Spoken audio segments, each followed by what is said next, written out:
Carotid pulse आणि pulse check करता करता काय करणार त्याचे रेस्पिरेशन चेक करणार आणि रेस्पिरेशन चेक करणार स्टमक वरती स्टमकचे जे हालचाल जे असते त्याच्यावरून आपण रेस्पिरेशन पेशंटचे बघतो.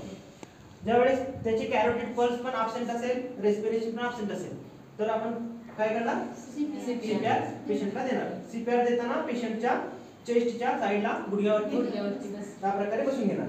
नेक्स्ट सीपीआर देताना कुठं पोझिशन काय असतो आपला हा पोझिशन असतो आणि कॉम्प्रेशन कुठं करणार आपण स्टर्नमच्या वरती आणि दोन्ही निप्पलच्या मध्ये.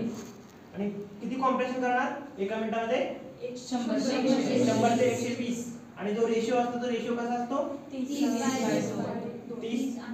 30:2 म्हणजे 30 वेळेस कॉम्प्रेशन झाले की 2 वेळेस माउथ टू माउथ ब्रीथ घेणार.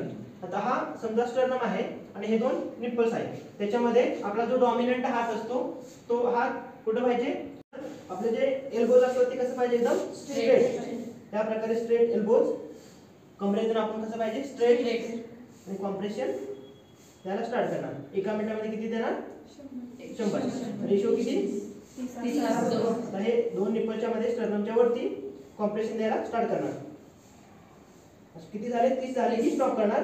मग लगेच पेशंटचा नाक जो बंद करणार आणि पेशंटचा माउथ टू माउथ ब्रीथ किती देणार 2 वेळेस. नेक्स्ट अजून 30 वेळेस कॉम्प्रेशन स्टार्ट करायचे. 30 वेळेस झाले की अजून 2 वेळेस माउथ टू माउथ ब्रीथ. असं एका मिनिटामध्ये 120 काय झाले कॉम्प्रेशन आणि 8 वेळेस काय झालं आपला ब्रीथिंग झालं. हे झालं.